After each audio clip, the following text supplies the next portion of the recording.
Hello friend, स्वागत है आपका अपने चैनल आज क्लास में। आज के इस वीडियो में अर्थशास्त्र के पहला पाठ अर्थव्यवस्था एवं इसके विकास का इतिहास के 35 महत्वपूर्ण ऑब्जेक्टिव प्रश्न हम आपको बताएंगे। तो एक भी प्रश्न आप लोग स्किप मत कीजिएगा। वीडियो को प्लीज़ आप लोग शुरू से लेके अंत तक देखिएगा। और हमारे वेबसाइट पे ऑनलाइन टेस्ट चल रहा है, तो अभी तक आप टेस्ट नहीं दिए हैं तो जाके टेस्ट दे लीजिएगा। अगर आपको ऑनलाइन टेस्ट देना नहीं आता है तो वीडियो के लास्ट में हम आपको बताएंगे कि आप लोग ऑनलाइन टेस्ट कैसे दे सकते हैं। और अभी तक आप हमारे व्हाट्सएप ग्रुप में नहीं जुड़े हैं तो ये हमारा व्हाट्सएप नंबर है 8789307304। इस पे आपको बोलना है कि सर हमें ग्रुप में जोड़ दीजिए, तो हम आपको ग्रुप में जोड़ देंगे। तो आइए शुरू करते हैं पहले नंबर प्रश्न से। तो पहला नंबर प्रश्न है कि अर्थव्यवस्था कितने प्रकार के होते हैं। काफ़ी महत्वपूर्ण प्रश्न है ये आपके बोर्ड परीक्षा के लिए। यहाँ पे आपको बताना है कि अर्थव्यवस्था कितने प्रकार के होते हैं। तो अर्थव्यवस्था 3 प्रकार के होते हैं, इसे आपको याद रखना है। यहाँ पे सी वाला ऑप्शन बिल्कुल ही सही हो जाएगा। पहला होता है पूंजीवादी अर्थव्यवस्था, दूसरा होता है समाजवादी अर्थव्यवस्था और तीसरा होता है मिश्रित अर्थव्यवस्था। तो इसे भी साथ में आपको याद रखना है। आइए देखते हैं अगला प्रश्न 2 नंबर प्रश्न है कि निम्न में से किस देश में मिश्रित अर्थव्यवस्था है। काफ़ी महत्वपूर्ण प्रश्न है ये आपके बोर्ड परीक्षा के लिए। और ये प्रश्न फाइनल बोर्ड परीक्षा में बार बार पूछा जाता है, इसे आपको याद रखना है। यहाँ पे आपको बताना है कि निम्न में से किस देश में मिश्रित अर्थव्यवस्था है। तो अपने देश भारत में मिश्रित अर्थव्यवस्था है। यहाँ पे सी वाला ऑप्शन बिल्कुल ही सही हो जाएगा। और मिश्रित अर्थव्यवस्था किसे कहते हैं, तो जिसमें प्राइवेट सेक्टर और सरकारी सेक्टर दोनों होते हैं उसे मिश्रित अर्थव्यवस्था होता है। जैसे यहाँ पर देखिए एक स्कूल है, तो भारत में क्या होगा कि सरकारी स्कूल भी होगा, प्राइवेट स्कूल भी होगा, यानी दोनों स्कूल होगा। तो ऐसी जो व्यवस्था होती है उसे क्या कहते हैं, तो मिश्रित अर्थव्यवस्था कहते हैं। और मिश्रित अर्थव्यवस्था किस देश में है, भारत में है। तो यहाँ पे सी वाला ऑप्शन बिल्कुल ही सही हो जाएगा। आइए देखते हैं अगला प्रश्न 3 नंबर प्रश्न है कि अमेरिका और रूस में कौन सा अर्थव्यवस्था है। यहाँ पे आपको बताना है कि अमेरिका और रूस में कौन सा अर्थव्यवस्था है। तो पूंजीवादी अर्थव्यवस्था है। यहाँ पे सी वाला ऑप्शन बिल्कुल ही सही हो जाएगा। और पूंजीवादी अर्थव्यवस्था में केवल प्राइवेट सेक्टर होता है, सरकारी नहीं होता है। तो इसे भी साथ में आपको याद रखना है। आइए देखते हैं अगला प्रश्न 4 नंबर प्रश्न है कि चीन और उत्तर कोरिया में कौन सा अर्थव्यवस्था है। यहाँ पे आपको बताना है कि चीन और उत्तर कोरिया में कौन सा अर्थव्यवस्था है। तो समाजवादी अर्थव्यवस्था है, इसे आपको याद रखना है। और समाजवादी अर्थव्यवस्था में केवल सरकारी सेक्टर होता है, तो इसे भी साथ में आपको याद रखना है। आइए देखते हैं अगला प्रश्न 5 नंबर प्रश्न है कि जिस देश की प्रति व्यक्ति आय अधिक होती है वह कहलाती है। काफ़ी महत्वपूर्ण प्रश्न है। यहाँ पे आपको बताना है कि जिस देश की प्रति व्यक्ति आय अधिक होती है वह कहलाती है, तो विकसित कहलाती है। इसे आपको याद रखना है। यहाँ पे बी वाला ऑप्शन बिल्कुल ही सही हो जाएगा। और जिस देश की प्रति व्यक्ति आय बहुत ही कम होता है वो अविकसित देश कहलाता है।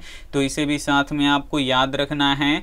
और प्रति व्यक्ति आय कैसे निकलता है, तो एक साल में देश की कुल आय में उस देश की कुल जनसंख्या से भाग लगा देते हैं। मान लीजिए कि एक साल में किसी देश ने यहाँ पे 500 रुपया कमाया और उस देश में कितने लोग रहते हैं, मान लीजिए 50 लोग रहते हैं। तो इससे जब हम भाग देंगे तो ये कितना बार में कट जाएगा, 10 बार में कट जाएगा। तो यहाँ पे 10 क्या निकल गया, प्रति व्यक्ति आय निकल गया। तो ऐसे ही हम प्रति व्यक्ति आय निकालते हैं। आइए देखते हैं अगला प्रश्न 6 नंबर प्रश्न है कि जिस देश की प्रति व्यक्ति आय सबसे कम होता है वह कहलाता है। काफ़ी महत्वपूर्ण प्रश्न है। यहाँ पे आपको बताना है कि जिस देश की प्रति व्यक्ति आय सबसे कम होता है वो कहलाता है, तो अविकसित कहलाता है। यहाँ पे ए वाला ऑप्शन बिल्कुल ही सही हो जाएगा। और जिस देश की प्रति व्यक्ति आय सबसे अधिक होता है वो विकसित देश कहलाता है। जैसे अमेरिका हो गया, रूस हो गया, अविकसित, यहाँ पे विकसित देश कहलाएगा। और अविकसित देश किसे कहते हैं, तो यहाँ पे देखिए जिस देश की प्रति व्यक्ति आय सबसे कम होता है वो अविकसित देश होता है। होता है, जैसे यहाँ पे मालदीव हो गया, भूटान हो गया, नेपाल हो गया, ये अविकसित देश है। आइए देखते हैं अगला प्रश्न 7 नंबर प्रश्न है कि भारत में योजना आयोग का गठन कब हुआ। काफ़ी महत्वपूर्ण प्रश्न है ये आपके बोर्ड परीक्षा के लिए। यहाँ पे आपको बताना है कि भारत में योजना आयोग का गठन कब हुआ। तो भारत में योजना आयोग का गठन 15 मार्च 1950 को हुआ, इसे आपको याद रखना है। यहाँ पे ए वाला ऑप्शन बिल्कुल ही सही हो जाएगा। और योजना आयोग का यहाँ पे अध्यक्ष कौन होता है, तो भारत के प्रधानमंत्री होते हैं, तो ये भी साथ में आपको याद रखना है। आइए देखते हैं अगला प्रश्न 8 नंबर प्रश्न है कि योजना आयोग को भंग करके कौन सी नई योजना बनाई गई। काफ़ी महत्वपूर्ण प्रश्न है ये भी आपके बोर्ड परीक्षा के लिए। यहाँ पे आपको बताना है कि योजना आयोग को भंग करके कौन सी नई योजना बनाई गई। तो नीति आयोग बनाई गई, इसे आपको याद रखना है। यहाँ पे ए वाला ऑप्शन बिल्कुल ही सही हो जाएगा। और नीति आयोग कब बना था, तो 1 जनवरी यहाँ पे 2015 में बना था, तो ये भी साथ में आपको याद रखना है। आइए देखते हैं अगला प्रश्न 9 नंबर प्रश्न है कि भारत में नीति आयोग कब बना। तो अभी हम आपको बता चुके हैं 1 जनवरी 2015 में बना, तो यहाँ पे सी वाला ऑप्शन बिल्कुल ही सही हो जाएगा। और नीति आयोग किसको भंग करके बना, तो यहाँ पे योजना आयोग को भंग करके बना, तो ये भी साथ में आपको याद रखना है। आइए देखते हैं अगला प्रश्न 10 नंबर प्रश्न है कि योजना आयोग या नीति आयोग के अध्यक्ष कौन होते हैं। काफ़ी महत्वपूर्ण प्रश्न है ये आपके बोर्ड परीक्षा के लिए। यहाँ पे आपको बताना है कि योजना आयोग या नीति आयोग के अध्यक्ष कौन होते हैं। तो प्रधानमंत्री यानी प्राइम मिनिस्टर होते हैं, इसे आपको याद रखना है। यहाँ पे सी वाला ऑप्शन बिल्कुल ही सही हो जाएगा। और भारत के पहले प्रधानमंत्री कौन थे, तो पंडित जवाहरलाल नेहरू थे, तो इसे भी साथ में आपको याद रखना है। आइए देखते हैं अगला प्रश्न 11 नंबर प्रश्न है कि बिहार में किसकी प्रधानता है। यहाँ पे आपको बताना है कि बिहार में किसकी प्रधानता है। तो बिहार में कृषि की प्रधानता है, इसे आपको याद रखना है। यहाँ पे ए वाला ऑप्शन बिल्कुल ही सही हो जाएगा। आइए देखते हैं अगला प्रश्न 12 नंबर प्रश्न है कि बिहार के विकास में सबसे बड़ी बाधा क्या है। काफ़ी महत्वपूर्ण प्रश्न है ये आपके बोर्ड परीक्षा के लिए। यहाँ पे आपको बताना है कि बिहार के विकास में सबसे बड़ी बाधा क्या है। तो बिहार के विकास में सबसे बड़ी बाधा अशिक्षा है, इसे आपको याद रखना है। यहाँ पे बी वाला ऑप्शन बिल्कुल ही सही हो जाएगा। बिहार में जो साक्षरता दर है ये सबसे कम है, तो ये भी साथ में आपको याद रखना है। आइए देखते हैं अगला प्रश्न 13 नंबर प्रश्न है कि किसे पिछड़ा राज्य कहते हैं। काफ़ी महत्वपूर्ण प्रश्न है और ये प्रश्न फाइनल बोर्ड परीक्षा में प्रत्येक साल आता है, तो इसे आपको याद रखना है। यहाँ पे आपको बताना है कि किसे पिछड़ा राज्य कहते हैं। तो अपने राज्य बिहार को पिछड़ा राज्य कहते हैं। यहाँ पे ए वाला ऑप्शन बिल्कुल ही सही हो जाएगा। और उड़ीसा भी पिछड़ा राज्य है और मध्य प्रदेश भी पिछड़ा राज्य है, तो इसे भी साथ में आपको याद रखना है। आइए देखते हैं अगला प्रश्न 14 नंबर प्रश्न है कि किस क्षेत्र को प्राथमिक क्षेत्र कहा जाता है। यहाँ पे आपको बताना है कि किस क्षेत्र को प्राथमिक क्षेत्र कहा जाता है। तो कृषि क्षेत्र को प्राथमिक क्षेत्र कहा जाता है, इसे आपको याद रखना है। यहाँ पे बी वाला ऑप्शन बिल्कुल ही सही हो जाएगा। यहाँ पे देखिए आर्थिक क्षेत्र कितने प्रकार के होते हैं।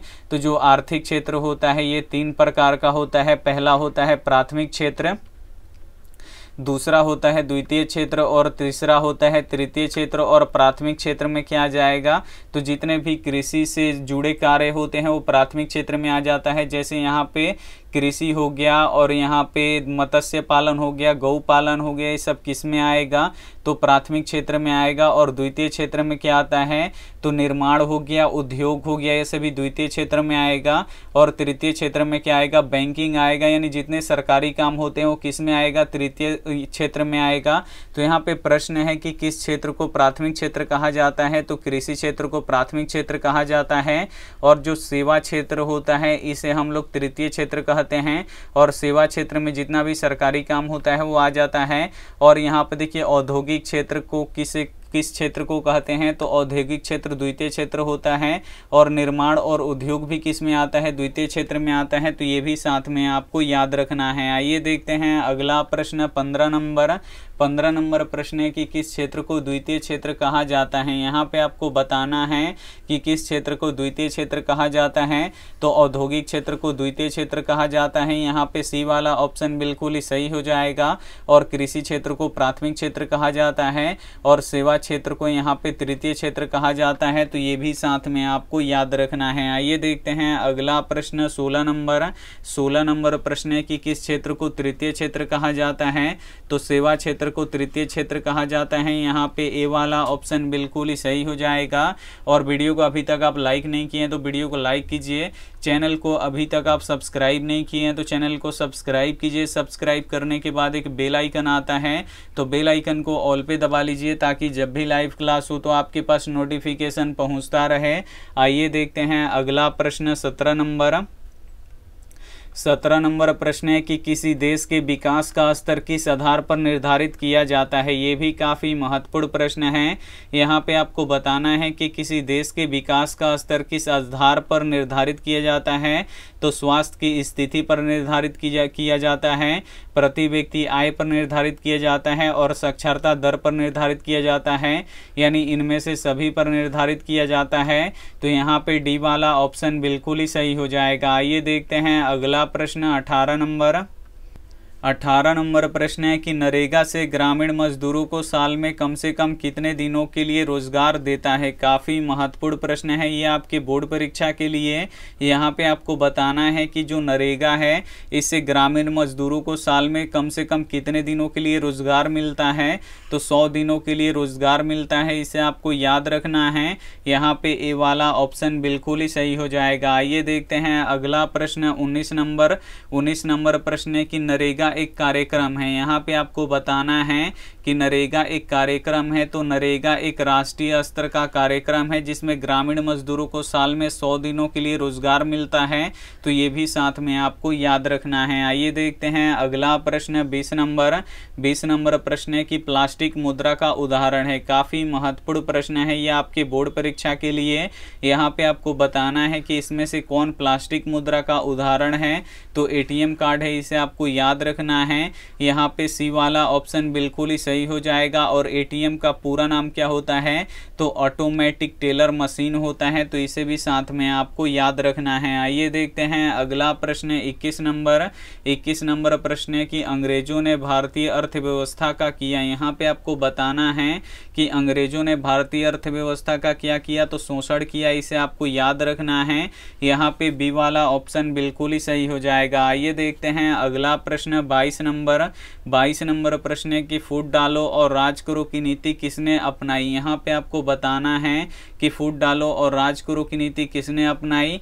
तो अंग्रेजों ने अपनाई, इसे आपको याद रखना है। यहाँ पे ए वाला ऑप्शन बिल्कुल ही सही हो जाएगा। आइए देखते हैं अगला प्रश्न 23 नंबर प्रश्न है कि बैंक एक उदाहरण है। यहाँ पे आपको बताना है कि बैंक किसका उदाहरण है। तो जो बैंक है ये तृतीय क्षेत्र का उदाहरण है, ये सेवा क्षेत्र में आता है। तो यहाँ पे बी वाला ऑप्शन बिल्कुल ही सही हो जाएगा। और प्राथमिक क्षेत्र में कृषि आता है और द्वितीय क्षेत्र में निर्माण और उद्योग आता है, तो इसे भी साथ में आपको याद रखना है। आइए देखते हैं अगला प्रश्न 24 नंबर प्रश्न है कि मत्स्य पालन किस क्षेत्र में आता है। यहाँ पे आपको बताना है कि मत्स्य पालन किस क्षेत्र में आता है। तो मत्स्य पालन का अर्थ हुआ मछली पालन, और मछली पालन किस में आता है, कृषि में आता है। और कृषि किस क्षेत्र में आता है, तो प्राथमिक क्षेत्र में आता है। तो यहाँ पे मत्स्य पालन भी प्राथमिक क्षेत्र में आता है। तो यहाँ पे ए वाला ऑप्शन बिल्कुल ही सही हो जाएगा। आइए देखते हैं अगला प्रश्न 25 नंबर प्रश्न है कि कारखाने किस क्षेत्र में आते हैं। यहाँ पे आपको बताना है कि कारखाने किस क्षेत्र में आते हैं। तो जो कारखाने होते हैं ये द्वितीय क्षेत्र में आते हैं, इसे आपको याद रखना है। यहाँ पे बी वाला ऑप्शन बिल्कुल ही सही हो जाएगा। आइए देखते हैं अगला प्रश्न 26 नंबर प्रश्न है कि बिहार में जीवन यापन का मुख्य साधन क्या है। यहाँ पे आपको बताना है कि बिहार में जीवन यापन का मुख्य साधन क्या है। तो कृषि है, इसे आपको याद रखना है। यहाँ पे ए वाला ऑप्शन बिल्कुल ही सही हो जाएगा। आइए देखते हैं अगला प्रश्न 27 नंबर। 27 नंबर प्रश्न है कि बिहार में किसकी, यहाँ पे भारत में किसकी प्रधानता है। यहाँ पे आपको बताना है कि भारत में किसकी प्रधानता है, तो भारत में कृषि की प्रधानता है, इसे आपको याद रखना है। यहाँ पे ए वाला ऑप्शन बिल्कुल ही सही हो जाएगा। आइए देखते हैं अगला प्रश्न 28 नंबर। 28 नंबर प्रश्न है कि भारत के किस राज्य की प्रति व्यक्ति आय अधिक है। काफ़ी महत्वपूर्ण प्रश्न है ये आपके बोर्ड परीक्षा के लिए। यहाँ पे आपको बताना है कि भारत के किस राज्य की प्रति व्यक्ति आय सबसे अधिक है, तो गोवा राज्य की प्रति व्यक्ति आय सबसे अधिक है। यहाँ पे सी वाला ऑप्शन बिल्कुल ही सही हो जाएगा। और अपने बिहार की प्रति व्यक्ति आय सबसे कम है, तो ये भी साथ में आपको याद रखना है। आइए देखते हैं अगला प्रश्न 29 नंबर। 29 नंबर प्रश्न है कि भारत के किस राज्य की प्रति व्यक्ति आय कम है। यहाँ पे आपको बताना है कि भारत के किस राज्य की प्रति व्यक्ति आय कम है, तो बिहार की प्रति व्यक्ति आय कम है। यहाँ पे ए वाला ऑप्शन बिल्कुल ही सही हो जाएगा। आइए देखते हैं अगला प्रश्न 30 नंबर। 30 नंबर प्रश्न है कि भारत के किस पड़ोसी देश की प्रति व्यक्ति आय अधिक है। काफ़ी महत्वपूर्ण प्रश्न है। यहाँ पे आपको बताना है कि भारत के किस पड़ोसी देश की प्रति व्यक्ति आय अधिक है, तो बांग्लादेश की अधिक है, इसे आपको याद रखना है। यहाँ पे बी वाला ऑप्शन बिल्कुल ही सही हो जाएगा। आइए देखते हैं अगला प्रश्न 31 नंबर। 31 नंबर प्रश्न है कि एक समाजवादी अर्थव्यवस्था में सबसे अधिक बल किस पे दिया जाता है। काफ़ी महत्वपूर्ण प्रश्न है। यहाँ पे आपको बताना है कि एक समाजवादी अर्थव्यवस्था में सबसे अधिक बल किस पे दिया जाता है, तो लोक कल्याण पे दिया जाता है। तो यहाँ पे ए वाला ऑप्शन बिल्कुल ही सही हो जाएगा। आइए देखते हैं अगला प्रश्न 32 नंबर। 32 नंबर प्रश्न है कि राष्ट्रीय विकास परिषद का गठन कब हुआ। काफ़ी महत्वपूर्ण प्रश्न है। यहाँ पे आपको बताना है कि राष्ट्रीय विकास परिषद का गठन कब हुआ, तो 1952 ईस्वी में हुआ, इसे आपको याद रखना है। यहाँ पे सी वाला ऑप्शन बिल्कुल ही सही हो जाएगा। आइए देखते हैं अगला प्रश्न 33 नंबर।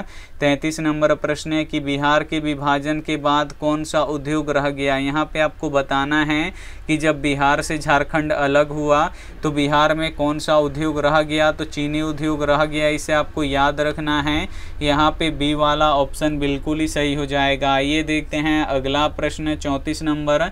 34 नंबर प्रश्न है कि बिहार के आर्थिक पिछड़ेपन का क्या कारण है। यहाँ पे आपको बताना है कि बिहार के आर्थिक पिछड़ेपन का क्या कारण है, तो जनसंख्या के अधिक वृद्धि, कृषि पर अत्यधिक भार, और यहाँ पे सी ऑप्शन है सूखा और बाढ़ का प्रकोप, यानी ये तीनों हैं। तो यहाँ पे डी वाला ऑप्शन बिल्कुल ही सही हो जाएगा। आइए देखते हैं, और यहाँ पे देखिए होमवर्क प्रश्न, और होमवर्क प्रश्न का जवाब आपको कमेंट बॉक्स में देना है कि भारत में कितने राज्य हैं। तो जितने राज्य होंगे आप हमें कमेंट बॉक्स में ज़रूर बताइएगा। अब यहाँ पे देखिए अगर आप लोग कोचिंग में जाते हैं तो कोचिंग के दोस्तों के पास इस वीडियो को जरूर शेयर कीजिएगा ताकि उनकी भी तैयारी हो सके। और जब आप लोग स्कूल जाते हैं तो स्कूल के बच्चों के साथ भी इस वीडियो को ज़्यादा से ज़्यादा शेयर कीजिएगा ताकि उनकी भी तैयारी अच्छी हो सके।